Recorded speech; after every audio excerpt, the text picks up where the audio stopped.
The rain fell in sheets over the cracked pavement, each drop like a tiny drumbeat announcing a story the world wasn't set ready to hear. She sat on the worn concrete steps, her clothes frayed, her hair tangled, and a small cardboard sign resting at her feet. "Can I play for food?"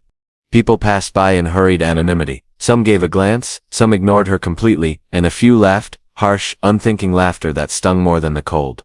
But she didn't flinch. Not yet. She held a battered piano in her mind, a grand piano she would never own, and imagined her fingers gliding over the keys with the precision of a master.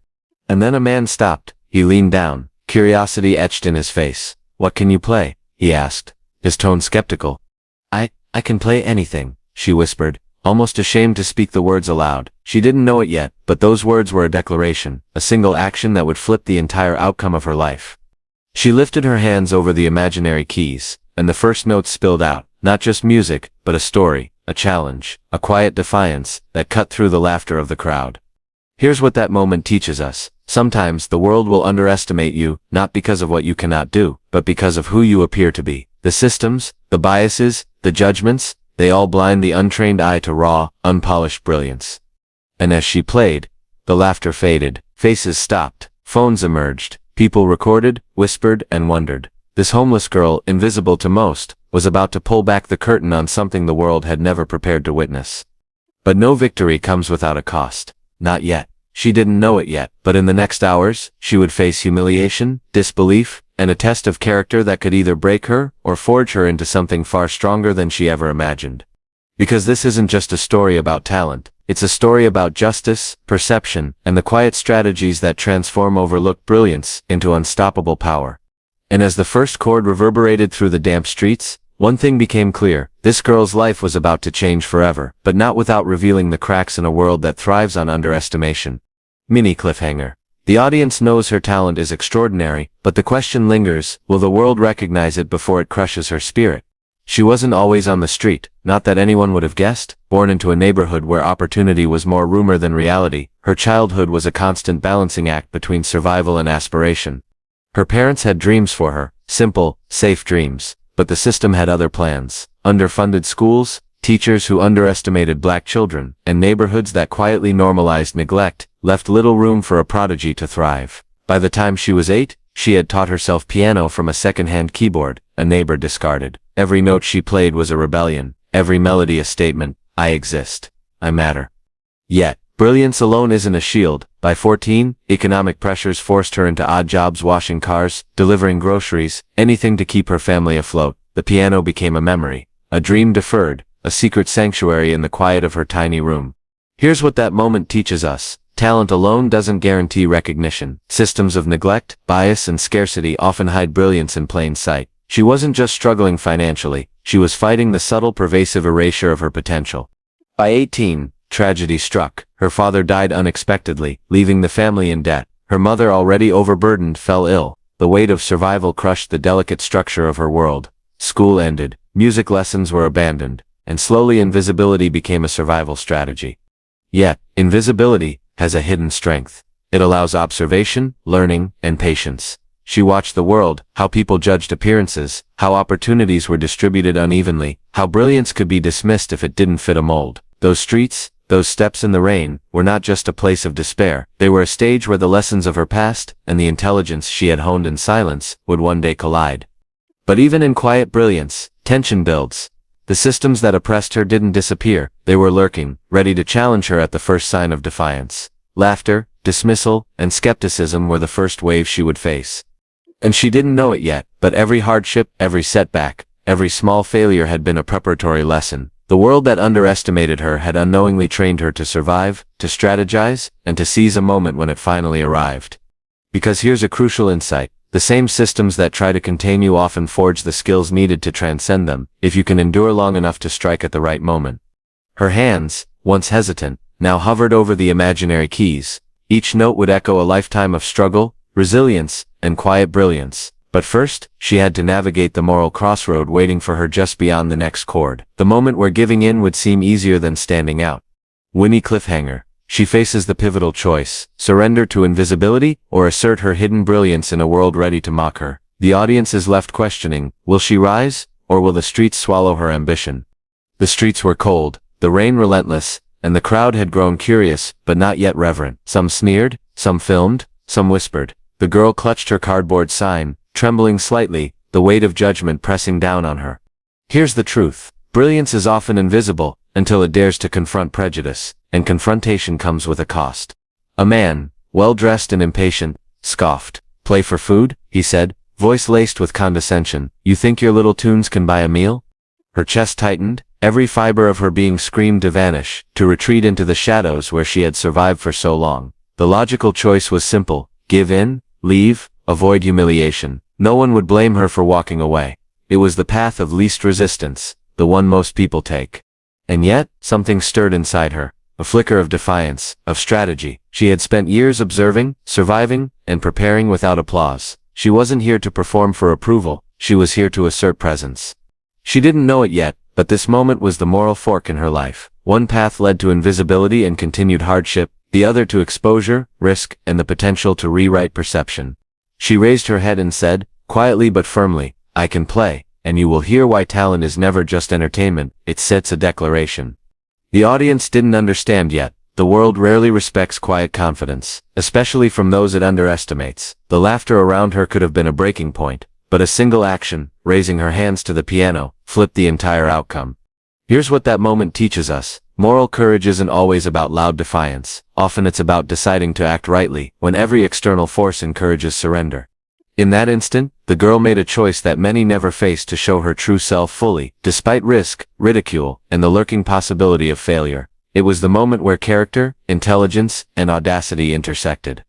And yet, as the first tentative notes began to emerge, something unexpected happened. The world tested her again, this time through silence, subtle mockery, and the judgmental eyes of strangers. The stage of her destiny had been set, but before triumph could arrive, the system would push back, challenging every ounce of her resolve. Fought her mini cliffhanger. She has chosen to rise. But will her hidden brilliance survive the public scrutiny, or will the first waves of systemic pressure and humiliation break her? The street seemed ordinary to everyone else, but for her it was a stage long prepared in the quiet hours of her life. Her fingers hovered above the imaginary keys, as if testing the air, testing the skepticism around her, and then she began to play. The first notes were soft, deliberate, almost hesitant, but within seconds they transformed. Melodies that spoke of longing, loss, and unbroken determination poured out. Each chord was precise, controlled, and layered with emotion. It wasn't just music, it was intelligence, strategy, and a story compressed into sound. Here's what that moment teaches us. True brilliance doesn't announce itself with fanfare, it reveals itself in ways most people are too blind or distracted to notice. The crowd's laughter faltered, phones were raised, whispers spread, a single passerby muttered, "She's incredible." Another shook her head in disbelief. The very people who had dismissed her mere moments ago were now confronting a reality they couldn't ignore. But the real power wasn't just in her hands, it was in her mind. Years of survival had taught her observation, pattern recognition, and the psychology of expectation. She played not only to show talent, but to control perception. Each pause, each crescendo, each delicate touch was calculated to draw attention, to create suspense, to make the audience lean forward, even unconsciously. She didn't know it yet, but this performance was the first small reversal of power. For years the world had underestimated her because she was homeless, young, and black. Now the same world was being forced to recognize her agency, her intelligence, her strategic acumen. Even the man who had mocked her earlier took a step back, speechless. He had assumed weakness, he had assumed compliance, but he hadn't accounted for preparation forged in adversity. And yet, this moment of triumph was fragile. The system, the world doesn't yield easily. Criticism would follow. Disbelief would fester. There would be those who tried to diminish her brilliance, to reduce her to a curiosity or an anomaly, rather than acknowledge her mastery. But she had learned long ago that hidden power is strongest when it's understated, strategic, and resilient under pressure. This was only the beginning. The applause was hesitant, fragmented, but undeniable. For the first time in years, she felt a pulse of possibility. Yet even as the music filled the space, a shadow loomed, one that would test her resolve more harshly than any passerby's doubt. The question now was no longer whether she had talent. The question was, could she withstand the systemic obstacles and public scrutiny that were about to descend upon her? There's mini cliffhanger. The audience now recognizes her brilliance, but the world is not yet ready to fully accept it. Humiliation, challenges, and systemic pushback are on the horizon.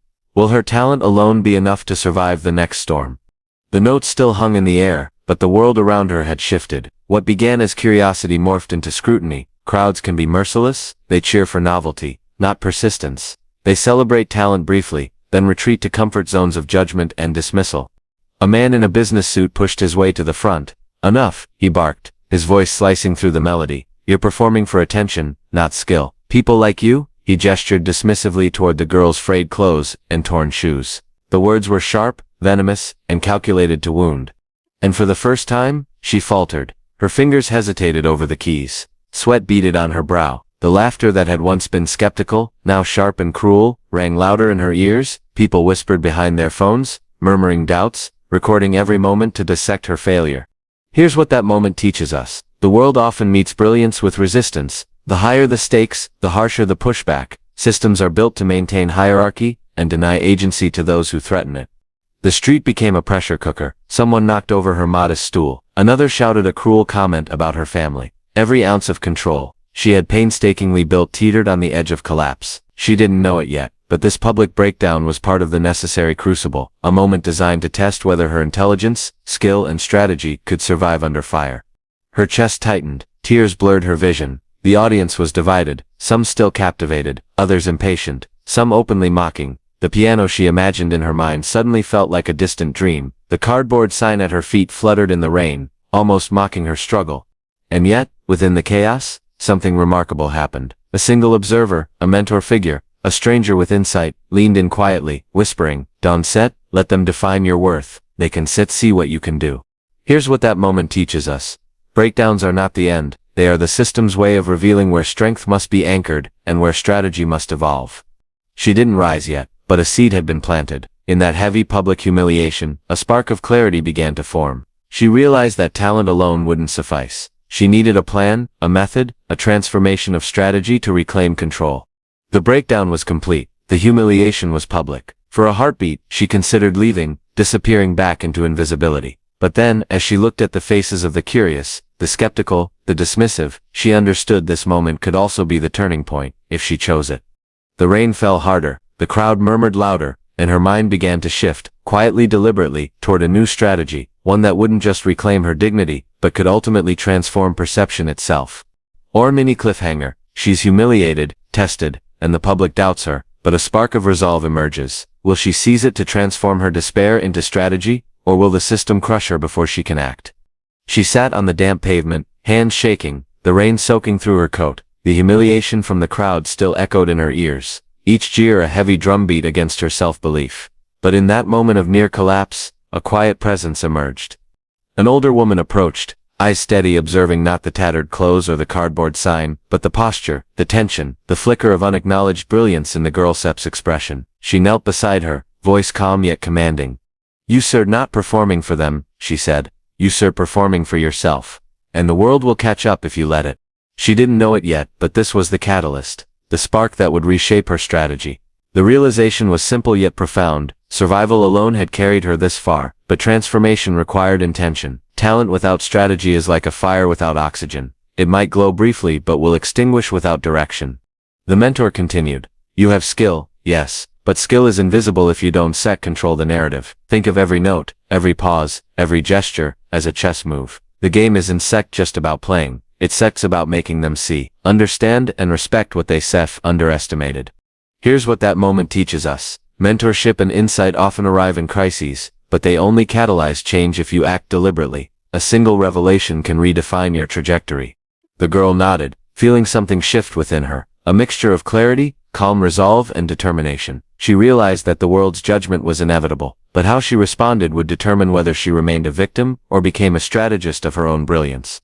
She didn't rush. Instead, she mapped the next steps in her mind. Each public interaction, each performance, each choice would be a deliberate move in reclaiming her narrative. The rain didn't dampen her spirit, it became a cleansing, a rehearsal for focus under pressure.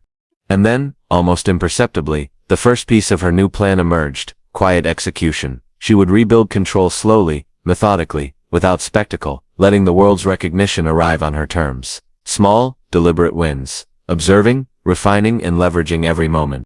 She didn't know it yet, but this shift from reactive survival to proactive strategy was the single most powerful move she could make. The next few hours, days and weeks would test this plan, forcing her to execute with precision, patience, and courage. Here's the insight: the turning point in any life isn't the avoidance of failure, it's the decision to rise strategically after failure. That choice separates the overlooked from the unstoppable. The rain softened, the crowd thinned, the city seemed indifferent, but she no longer was. She had a new clarity, a plan, and the quiet confidence of someone who had seen the system's weaknesses and understood exactly how to navigate them. And now, with strategy forming in her mind, the climb would begin. The silent execution, the deliberate rise, the subtle reclamation of power, that was the next chapter. VCR mini cliffhanger. She has a plan, a mentor, and a spark of strategic clarity, but can she execute it quietly, under the world's gaze, and turn the tide without another public collapse? The rain had stopped, leaving the streets slick and reflective, mirroring the resilience now forming inside her. She no longer played for validation. She played for mastery, for strategy, for control. Every note became a calculated move in a silent chess game with the world. Her first steps were subtle. She returned to the piano only when the street was quiet, practicing in small, unnoticed increments. No audience, no judgment, just precision, refinement, and the cultivation of a presence few could anticipate. She observed the passers-by, the city's rhythms, the fleeting attention spans, and adjusted her timing, posture, and performance accordingly. Here's what that moment teaches us. Quiet execution is underrated. True transformation is often invisible, until the moment of revelation. Small, deliberate actions accumulate into unstoppable momentum. Within weeks, her street performances began to draw attention, not the ridicule of before, but curiosity mixed with reverence. She experimented with dynamics, tempo, and emotion, learning how to evoke the maximum effect with minimal effort. Each performance was a test, each observer a data point. She learned to read micro-expressions, to anticipate interruptions, and to convert potential criticism into engagement. She didn't know it yet, but this silent climb was strengthening more than her skill. It was building psychological resilience and strategic intelligence. The world may still underestimate her, but she was learning how to control perception before it could control her. Small victories compounded. A local cafe owner offered her a quiet corner to play. A passerby connected her with an online community of musicians. Each opportunity, no matter how minor, was leveraged intentionally. She was no longer reactive. She was calculating, patient, and disciplined. And yet, suspense lingered. The real test wasn't practice or preparation, it was the moment when the world could no longer ignore her, the stage where perception, bias, and judgment would collide with undeniable brilliance. Here's the insight: execution without recognition is preparation, recognition without preparation is luck. Success demands both, but strategic mastery ensures that luck arrives on your terms. Her climb was silent, unseen by most, but unstoppable. She was becoming a force the world would soon have to acknowledge. Not as a novelty, but as a masterful, deliberate presence. The anticipation built not in applause, but in the quiet certainty that every small victory was a step toward the public reversal that was coming. And then one day it arrived, a moment where the quiet climb would meet the world's gaze, where the tables would turn, and the system that had dismissed her would be forced to reckon with her power. Other mini cliffhanger. She has honed her skill, executed her plan, and strengthened her strategy, but will the world finally recognize her brilliance, or will another obstacle test her resolve before the ultimate reversal? The streets were alive with ordinary bustle, indifferent to the girl who had once been invisible, but this time she approached with quiet confidence, her posture steady, her mind focused. She had orchestrated this moment with precision, knowing the audience, the timing, and the narrative she would deliver. As she set her fingers on the piano, the crowd paused. Curiosity replaced indifference. Phones emerged, but this time, the focus was different. Not skepticism, but anticipation. They could sense something extraordinary, though they did not yet comprehend its magnitude. Then she played. The music was transformative, complex, nuanced, and emotionally compelling. Every note told a story of struggle, strategy, and resilience. The melodies wove tension, sorrow, and triumph, capturing the hearts and attention of everyone present. The very people who had laughed at her weeks ago were now captivated. Some openly moved to tears.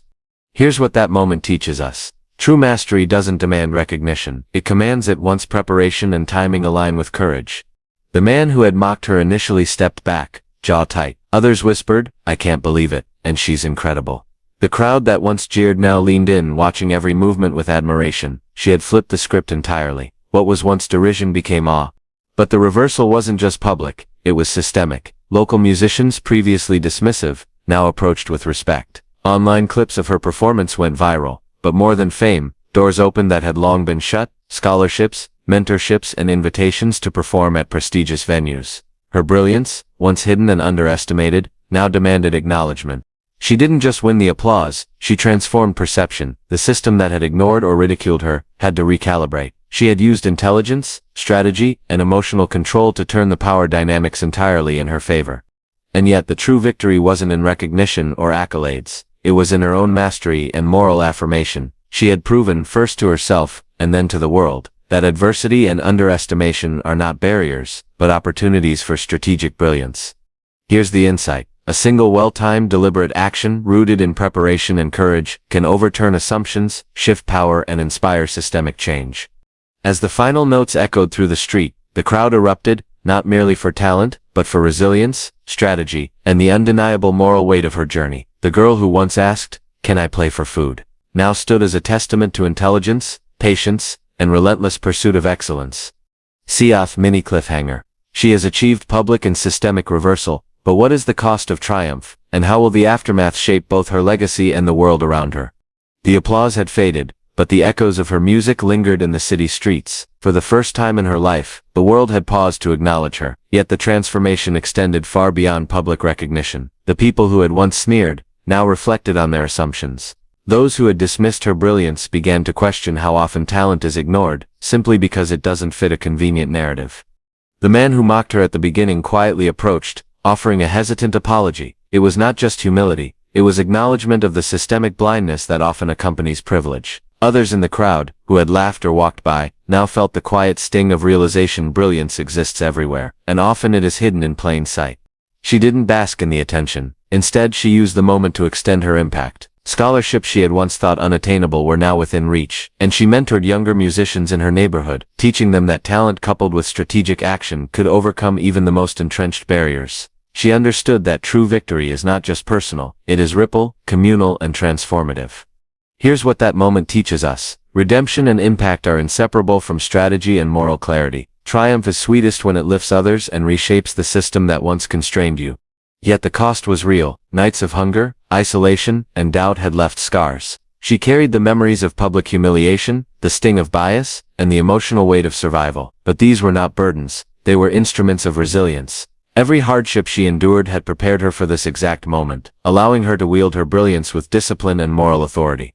Her mentor, the quiet figure who had ignited the spark of strategy, watched from the sidelines. Proud, "You see now," she said softly, "the world doesn't need you to fight its battles blindly, it needs you to rise deliberately, with clarity, with intelligence, and with courage." The ripple effect continued. Families in her neighborhood began encouraging their children to pursue art, music, and academics. Inspired by the story of a homeless girl who refused invisibility, local institutions took note of overlooked talent, and she herself, once questioning her place in the world, now knew she could transform perception, opportunity, and expectation, both for herself and others. And so, the aftermath was not just about recognition or reward, it was about transformation. Personal redemption had intertwined with societal impact. She had reclaimed dignity, overturned bias, and demonstrated the quiet, powerful strategy that turns underestimation into unstoppable influence. Mini cliffhanger. She has achieved both personal and societal redemption, but what legacy will she leave, and what moral truths should the audience carry forward?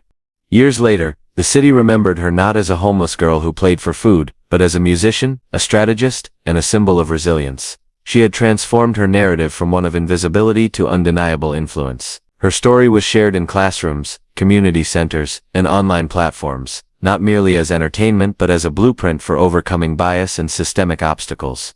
She had discovered that brilliance alone was never enough. Strategy, moral clarity, and deliberate action were equally crucial. Every note she played, every calculated choice, had been a lesson in patience, intelligence, and quiet perseverance. She became a mentor, guiding young people to see opportunity where the world only showed limitation.